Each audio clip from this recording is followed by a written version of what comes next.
Tamil Nadu teacher eligibility test TET இன்னைக்கு நம்ம 7-2ல் யானை டாக்டர் ஜெயமோகன் அவர்கள் எழுதியது. இதில் பெருசாக மல்டிபிள் சாய்ஸ் கொஸ்டின்ஸ் இல்லை, அதனால முக்கியமான பாயிண்ட்ஸ் மட்டும் பார்க்கலாம். சும்மா ஒரு 10 பாயிண்ட்டுக்குள்ளே தான் இருக்குது, பார்த்துலாம். ஏதாவது வந்தால் நமக்கு யூஸ்ஃபுல்லாக இருக்கும், எழுதிடலாம். அதுக்காக தான். காட்டின் வளத்திற்கு அடிப்படையாக விளங்கும் யானைகளை டேஸ் என்போம் அப்படின்னா காட்டின் மூலவர் அப்படின்னு சொல்லி சொல்கிறோம். காட்டின் மூலவர் என அழைக்கப்படுவது யானைகளை. டாக்டர் கே என்று அனைவராலும் அன்புடன் அழைக்கப்பட்டவர் doctor V Krishnamurthy. Doctor V Krishnamurthy, இது மட்டும் ஞாபகம் வச்சுக்கோங்க. டாக்டர் கே அப்படின்னா யாருன்னா K Krishnamurthy, doctor V Krishnamurthy. யானை டாக்டர் என்று அழைக்கப்பட்ட டாக்டர் யாருன்னா டாக்டர் கே அப்படின்ற டாக்டர் வி கிருஷ்ணமூர்த்தி அவர்கள். யானை டாக்டர்னா வி கிருஷ்ணமூர்த்தி. இந்த பாட தலைப்பு அதுதான். யானை டாக்டர் யார் அப்படின்னா வி கிருஷ்ணமூர்த்தி. ஜெயமோகன் போட்டுறாதீங்க, யானை டாக்டர் ஜெயமோகன் கிடையாது. இந்த எழுதுனது ஜெயமோகன். யானை டாக்டர் என அழைக்கப்பட்டவர் வி கிருஷ்ணமூர்த்தி. வனப்பேணர்களுக்கு வழங்கப்படும் மிக உயரிய விருதான வேணு மேனன் ஏலிஸ் விருதினை 2000 ஆண்டில் பெற்றவர் doctor V Krishnamurthy. Doctor V Krishnamurthy அவர்களுக்கு வனப்பேணர்களுக்கான வழங்கப்படும் மிக உயரிய விருது கீழ்கண்ட எந்த மிக உயரிய விருது வழங்கப்பட்டது அப்படின்னு சொல்லி கேட்கலாம். அல்லது வனப்பேணர்களுக்கான வழங்கப்படும் மிக உயரிய விருது எதுன்னு சொல்லி கேட்கலாம். வேணு மேனன் ஏலிஸ் விருது ஞாபகம் வச்சுக்கோங்க. வி கிருஷ்ணமூர்த்தி அவர்களுக்கு 2000 ஆண்டு வழங்கப்பட்டது. தமிழக கோயில் யானைகளுக்கு வன புத்துணர்ச்சி திட்டத்தை அறிமுகப்படுத்தி அரசின் மூலம் செயல்படுத்தியவர் டாக்டர் வி கிருஷ்ணமூர்த்தி. கோயிலில் இருக்கக்கூடிய யானைகளுக்கெல்லாம் அந்த வனத்துக்கு அழைச்சிட்டு போய் காட்டுக்கு அழைச்சிட்டு போய் புத்துணர்ச்சி முகாம் டாக்டர் வி கிருஷ்ணமூர்த்தி அது செயல்படுத்தினது டாக்டர் வி கிருஷ்ணமூர்த்தி அவர்கள் தான். அடுத்தது எழுத்தாளர் ஜெயமோகன் பத்தி, அதாவது யானை டாக்டர் எழுதுனது எழுத்தாளர் ஜெயமோகன். அவர் பார்த்தீங்கன்னா விஷ்ணுபுரம், கொற்றவை இந்த புதினங்கள் எல்லாமே எழுதியிருக்காரு. நிறைய சிறுகதைகள் எழுதியிருக்காரு ஜெயமோகன் அவர்கள். இயற்கை ஆர்வலர் ஜெயமோகன் அவர்கள். விஷ்ணுபுரம், கொற்றவை. யானையை பாத்திரமாக வைத்து ஊமை சென்னாய், இது ரொம்ப முக்கியம் பாருங்க, என்னென்ன நூல் எழுதியிருக்காருன்னு சொல்லி நிறைய நூல் எழுதியிருக்கிறாரு.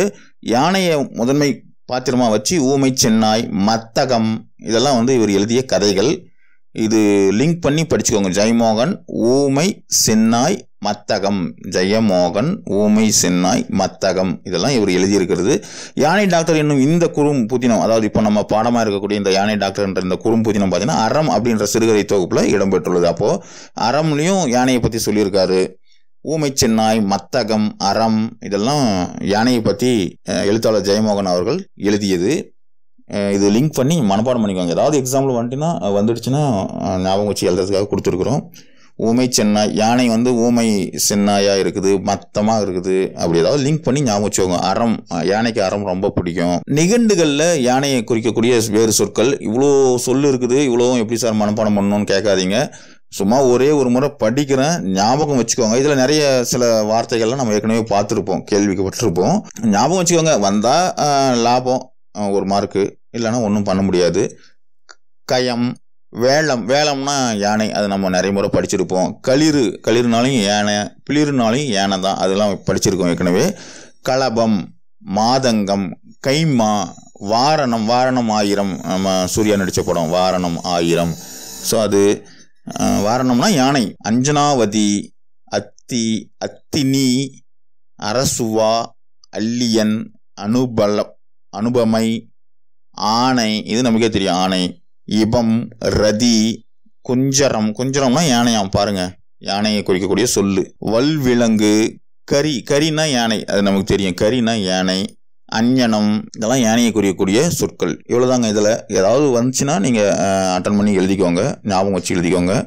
இந்த வீடியோ உங்களுக்கு பிடிச்சிருக்குன்னு நினைக்கிறேன்.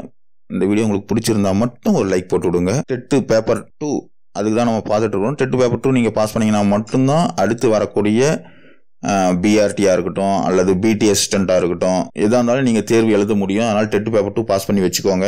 இனி வருங்காலத்தில் ப்ரைவேட் ஸ்கூல்ஸில் கூட டெட்டு பேப்பர் 2க்கு நல்லா வாண்டடாக இருக்கும், நிறைய சம்பளம் கொடுப்பாங்க. டெட்டு பேப்பர் 2 நீங்கள் பாஸ் பண்ணியிருந்தீங்கன்னாவே. அதனால் நல்லா படித்து பாஸ் பண்ணிக்கோங்க. அரசு வேலை பெறுவது நமது லட்சியம், அதை அடைந்தே தருவோம். நன்றி.